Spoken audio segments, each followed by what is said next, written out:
Caio ajeitou, dominou.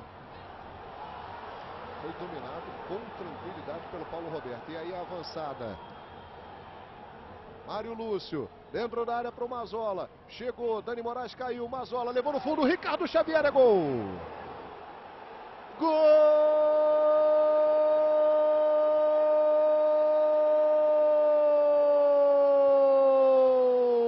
do Guarani!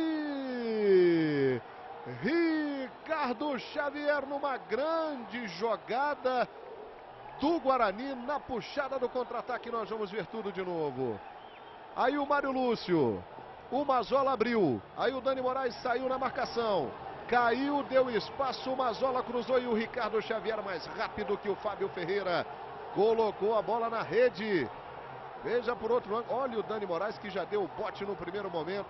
Aí o Mazzola cruzou, o Fábio Ferreira ficou esperando, o Ricardo Xavier, é bola na rede.